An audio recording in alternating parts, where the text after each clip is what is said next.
You're listening to Navigating Eldercare, where you'll find guidance and answers for every step of the eldercare journey. Each week, eldercare advocate Laura Daniels brings you expert insights and practical solutions to help families and professionals make confident care decisions. Hello, my name is Laura Daniels, founder of Care Advocates and your host for Navigating Elder Care. For many years, I have been helping families, medical providers, doctors, social workers, nurses find the right solutions for seniors in transition, whether that is after a hospital stay, a rehabilitation stay, or when care needs at home have changed. We assist in finding the right care options. I started this work because I saw how overwhelming and confusing the elder process can be, and I wanted to be a guide and a resource for families and professionals. In my business and in my work at Care Advocates, we walk alongside families every step of the way. We meet with families, clients, and providers to create that customized care plan. When someone is needing more care, more assistance, such as assistance with mobility, dressing, bathing, we provide them options such as residential care homes, assisted living communities, memory care communities, or a skilled nursing setting. We advocate, guide, and support all of our families throughout the entire process. We provide ongoing support and solutions. The care journey should never feel overwhelming. It should feel guided, supported, and understood. Welcome back to Navigating Elder Care. I am your host, Laura Daniels. In today's episode, we will be talking about an important step in many care journeys. That is a transition from hospital into short-term rehabilitation stay and what quality care truly looks like in that care setting. Joining me today is Roxanne Burgener. Welcome, Roxanne. Thank you. She is a licensed nursing facility administrator at the Estates of Shavano Park, a beautiful community known for combining clinical excellence with comfort and compassion. Let's start by defining what is a skilled nursing facility, also known as a SNF. That is where someone goes when they need more medical care than can be provided at home or in an assisted living community. It is staffed with nurses, therapists, and people who help you recover after a hospital stay, surgery, or illness. It's kind of like a bridge between a hospital and home. What inspired you to work in a care setting with older adults? Sure. Laura, thank you again for having me on your podcast. I've been in healthcare for over 35 years. I started off as a file room clerk in the radiology department at Wolford Hall Medical Center at Lackland Air Force Base, Texas. And I've been in almost every area of this industry while working my way through college, such as radiology, hematology, oncology, cardiology, DME, home health, and in healthcare sales. And it was actually through sales that I was introduced to the world of skilled nursing. Marketing in the facilities was my favorite part of the day. And I remember seeing residents light up when staff took the time to talk and to listen and to treat them and love on them like family. I fell in love and knew immediately I wanted to be a part of that because I got to witness firsthand the difference a caring environment could make. I decided back then I'm going to be an administrator because if I could be an administrator, I could make a lasting impact by providing the same quality of life I often witnessed when I would go in to market those facilities. But most importantly, Laura, shaping the culture of care and supporting the staff who give their hearts every day and ensuring that every resident feels valued and loved, that's what drives me. And what really drives me is knowing that families place enormous trust in us. It's not easy, but when you go into this business with the right heart and mindset and with humility, you can be successful in creating an environment that's filled with warmth and with purpose. They deserve it. For me, Laura, this isn't just a profession. It's really a calling. Oh, that's beautiful. And I've gotten to know you and I've seen your work at the Estates of Shavano. And I love that commitment and passion that you bring every day to that skilled nursing facility. And for those who are listening, a skilled nursing facility setting, often what we call it is a SNF or a rehab center. It is a licensed medical setting that provides 24-hour nursing care and rehabilitation services for those patients who need more medical support that can be given at home or in an assisted living community. These facilities, a skilled nursing facility like the one that Roxanne is here to talk about today, They are staffed with registered nurses, therapists, and other medical professionals who help patients recover after a hospital stay, after surgery, or an illness. Roxanne, share a little bit about the Estates of Shavano Park and what makes your community unique and different. So the Estates at Shavano Park is a 112-bed center located in the beautiful community of Shavano Park, inside of 1604 at 4366 Lock Hill, Selma. Our facility offers a warm, family-like environment where residents receive the highest level of medical care and personal attention they deserve. When family or any visitors walk in, not only are they greeted with the smiling faces from our concierge staff, but the ambiance is elegant and inviting, as you all know, Laura. I do. It's beautiful. So at the Estates, we believe that exceptional care begins with genuine connection, and our focus is person-centered care. And what that means to us is that every resident is more than a diagnosis or just a referral. We actually take the time to know each individual and understanding their preferences, their routines, and their goals to create a truly personalized care experience for everyone. You asked me what makes us unique, and I would say that our no-pass zone policy makes us unique. The number one complaint in most nursing homes across the country is that it takes too long to answer a call-out. So what this policy means to us is that everyone, from housekeeping to myself, we don't pass up a call-out without it getting answered. And our staff, particularly the CNAs, appreciate that.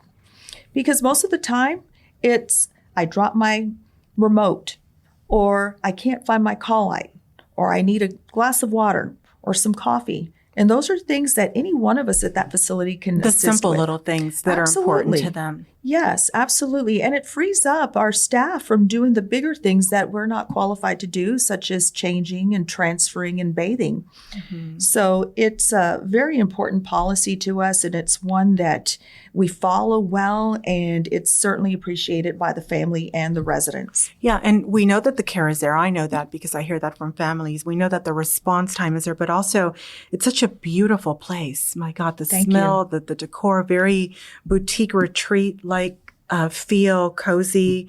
It doesn't feel like a clinical setting. Let's talk about transition from hospital into rehabilitation. Roxanne, many families tell us that they feel very anxious after a hospital discharge, not knowing what to expect. And you know that when they get the discharge paperwork that they have to be out tomorrow or at 5 o'clock. Mm-hmm. I want you to walk us through what typically happens when a patient transfers from the hospital into your skilled nursing facility setting at the Estates of Shavano Park. Yes, that's a great question. And it's a long question, sorry. That's okay, but it's a great question, and it's a very important one.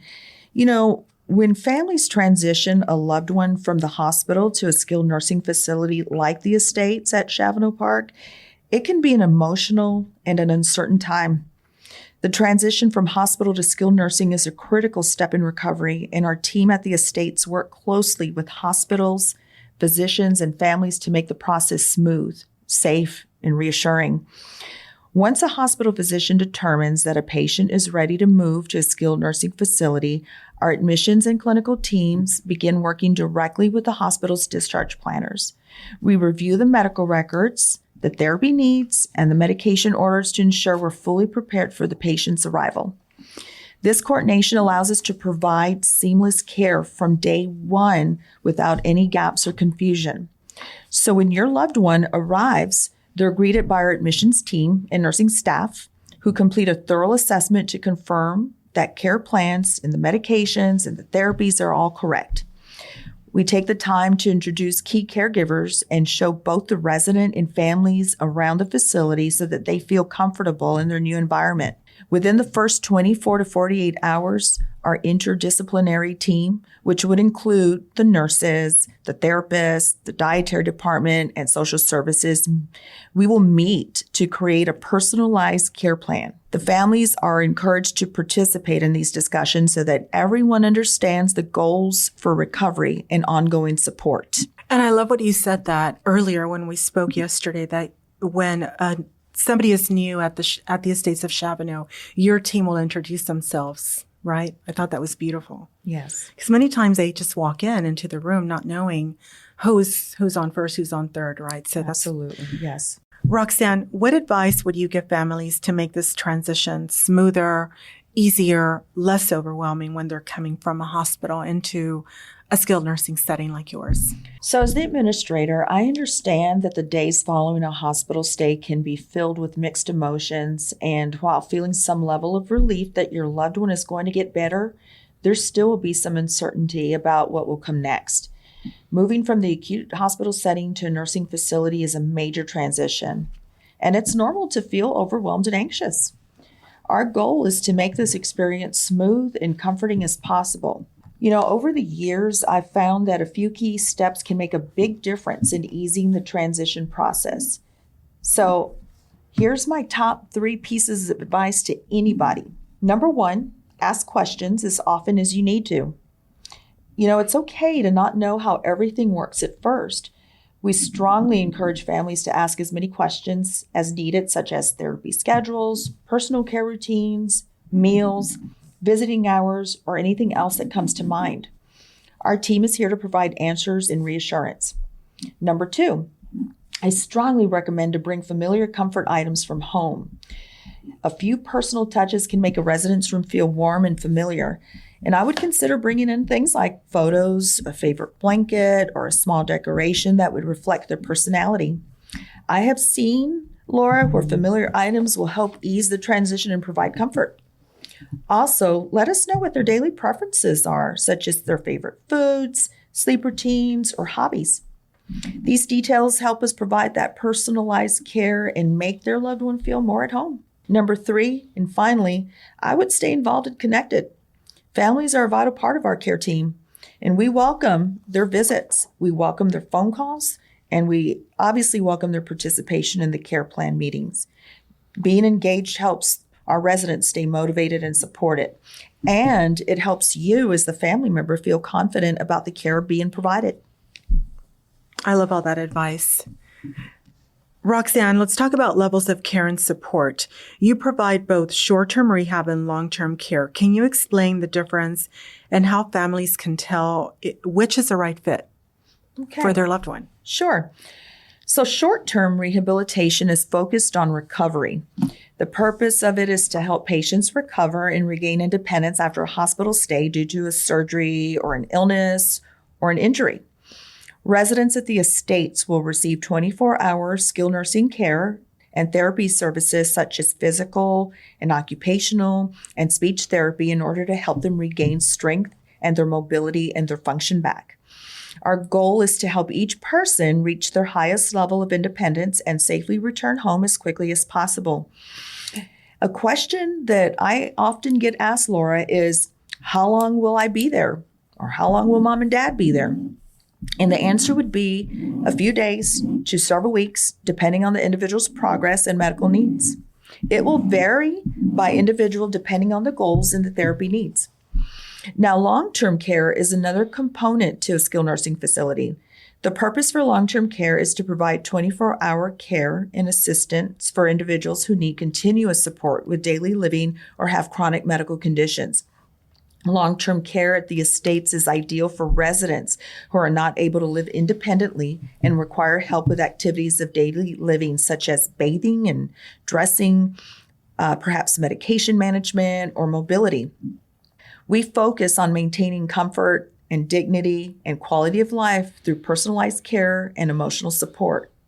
Now, the typical length of stay is ongoing, meaning that it's home for the residents at that point. And we recognize that because it is now their home, we work hard to respect their home space. That's very important. I see that. We ensure that we knock before we enter. We ensure that we maintain a respectful noise level throughout. And we work hard to ensure their dignity and their privacy is being met, just like you would in your own home. Mm-hmm. I wouldn't just walk into your home without knocking. Right. I wouldn't go into your home and start making a big ruckus. And I definitely would respect your privacy in your own home. So that's how we have to look at it. I get the feel of it. I've been there. It's so peaceful, right, and quiet. It's not loud. And Roxanne, let's talk about specialized services. And you provide such a valuable option, which is respite care, short-term stay. Mm-hmm. As you know, not all assisted living communities provide that short-term respite stay, I want you to talk about how families can use this service to maybe take a little break while ensuring that their loved one receives the care that they need, and who is an ideal candidate for respite care. Sure. Or a family for respite care. Sure. So caring for a loved one, whether recovering from an illness or living with a disability, can be physically demanding and mentally exhausting, as you and I both know. It's what we call caregiver burnout. Now, caregiver burnout is a reality and can lead to stress and fatigue and, unfortunately, in some cases, abuse. So these services are designed to give any family or caregiver that temporary relief that they need to rest and to recharge and to attend to their own personal needs while their loved one is being cared for. Depending on what the family needs, it might last a few days, a weekend, or even longer. I'd like to say that a lot of families feel guilty or even hesitant when utilizing this kind of care.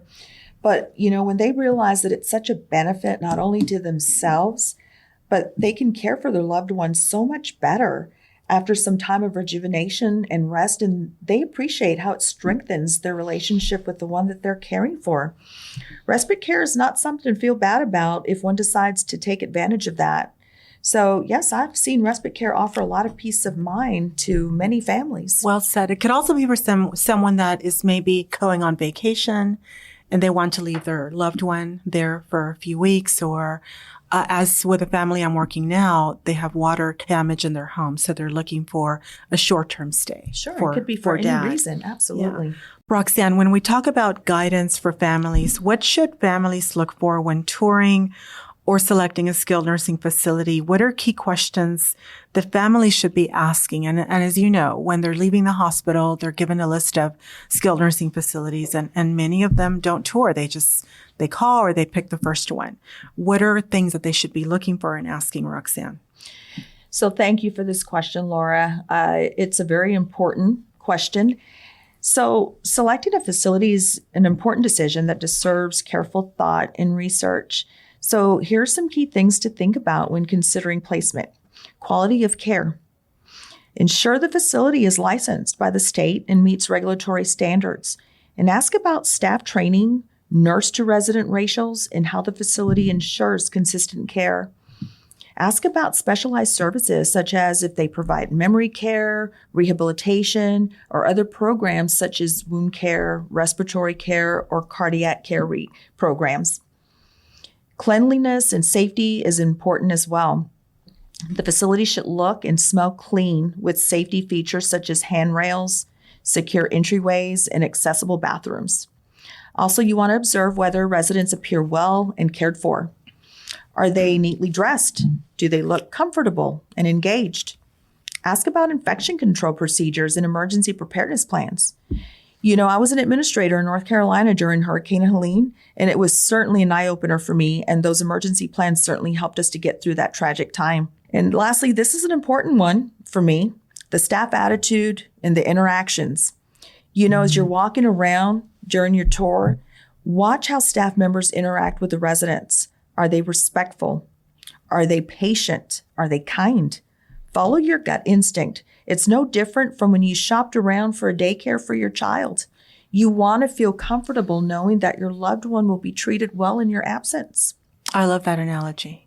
And even if it's only a 7-day, 14-day stay, it's still important that that stay be one that the family's going to be okay with and that they're comfortable with. Absolutely. Roxanne, what is one piece of reassurance you would like to offer a family member right now who's facing a hospital to rehabilitation transition for the first time or even the fifth time? So the hospital to rehab transition can feel like a big step, but it's actually a positive sign, and it means that your loved one is strong enough to begin the recovery journey. Stay engaged, communicate with the rehab team, and know that adjustment just takes time. Mm-hmm. Roxanne, as an ending question, what is that one moment or that one story that still makes you think, this is why I do what I do? Laura, I've had many stories that inspire me and keep me motivated. This career is tough, but, it's one that brings me joy and satisfaction in knowing that I can make a difference in the kind of care that's provided. I have to say that I've been truly blessed by every encounter and every resident that I've ever known. I stay motivated by the Jimmies of the world. Jimmy was a resident I had at my very first building as a new administrator in a town called Beeville, Texas. At the time, he was 62 years old with severe intellectual disabilities. He basically had the mind of a 2-year-old, and Jimmy was like Beeville's sweetheart, Everyone knew him and loved him. And prior to his admission into my facility, he was known around town to ride his bicycle and stop at the local gas stations and offer to wash your car windows in exchange for money or to buy a Big Gulp. Folks would take him up on his offer, and others would run into the convenience store and just buy him an extra large Mountain Dew Big Gulp. That was his favorite drink. Tragically, he suffered a stroke and faced many health issues, and because of those issues, he had to have his leg amputated. Unfortunately, his 85-year-old mother at the time could no longer care for him, so he was placed for long-term care at my building. While he was there, everyone from visitors to the staff adored him. We all knew that he was not only delighted in his Big Gulps, but he had a love for monkeys. So every morning when I would arrive to work, I would draw him monkeys on his notepad or coloring book before I headed to my morning meeting. And after a while, this became routine, and Jimmy would wait for me to arrive every morning. The staff quickly knew his routine in the morning, and part of that routine was to be wheeled up to the front of the double doors in his jerry chair so he could wait for me. And as soon as I would walk in, he would yell out, "Monkey, monkey." So I would draw his monkeys, and it would put a smile on his face. Well, it so happened at the time my daughter worked for Build-A-Bear in San Antonio, and she offered to make him a monkey and added a heartbeat inside that would sound off when you pressed its paw. And she even included a little voice box inside that would say Jimmy and Monkey. He loved that stuffed animal and carried it around with him everywhere. Later on, that monkey was stolen from his room, and it was so upsetting. So I went out and I got him just a simple monkey that had a banana attached to it to suffice him. And he loved it just as much. I even wrote his name on the banana so everyone knew it belonged to him. Shortly thereafter, and sadly, his mother passed away, but he had no concept that she was gone and would wait for her every afternoon by those same double doors, same time that he knew she would visit him. And it just broke my heart watching him wait for her every afternoon, only never to see her again. His brother struggled with making him understand, but, Laura, I think he sensed it. And he died about 3 months later from, in my opinion, a broken heart. I was devastated. It was so hard for me to arrive to work and not see him at the front door waiting for me. When I left that facility to work closer to home, the family decided to gift me his monkey. I have been in 8 facilities over the years, and Jimmy's monkey has been with me at every location in my office, even in North Carolina, where I lived for over 5 years. And, I think of him often. And while I have loved many of my residents throughout the years, there's always a Jimmy. There is always someone that reminds me of him. So when I'm feeling discouraged or just had a rough day, I look at that stuffed monkey sitting on my shelf, and I'm reminded that I picked the best career in the world. It's an honor doing what I do, and that's why I do what I do. And I have to say I'm truly blessed. It's a beautiful story. Thank you for sharing. Thank you. Roxanne, I thank you so much for sharing your insights, your story, and the heart behind what you do. The Estates of Shavano Park truly demonstrates that quality rehabilitation care can also feel like home. For families listening, we hope that this conversation gives you confidence and clarity as you navigate that post-hospital recovery options for your loved one. Roxanne, how can families get a hold of you for information or for a list of questions that they should be asking or guidance? Sure. So they can contact me at area code 828-380-1077 or contact the main number at area code 210-761-9261. Thank you again for being here. Thank you for having me, Laura. Yes. Thank you for joining me on Navigating Elder Care, where we bring guidance and answers for every step of the elder care journey. If you are a family member, a hospital case manager, or a healthcare provider, and you know someone facing a change in health or planning a future care need, Care Advocates is here to help you find the right care at the right time. Whether it is assisted living, memory care, or skilled nursing facilities, we bring trusted community resources as well into the home. We walk alongside you every step of the way. Our commitment is simple: care, compassion, and lifetime support. For a free consultation, you can reach me at 210-669-2222. Be sure to subscribe, like, and share this podcast. And you can also visit advocatern.com for helpful resources. You can also listen to past episodes on YouTube or listen on your favorite podcast application. You can also listen to us here every Sunday at 8:30 on 9:30 a.m. The Answer. I am Laura Daniels, and this has been Navigating Elder Care, helping you find the right care at the right time for people that matter the most. This has been Navigating Elder Care with Laura Daniels, providing guidance and answers for every step of the elder care journey. For a free consultation, call 210-669-2222 or email laura@advocatern.com. Catch every episode on 9:30 a.m. The Answer, YouTube, your favorite podcast app, or at advocatern.com.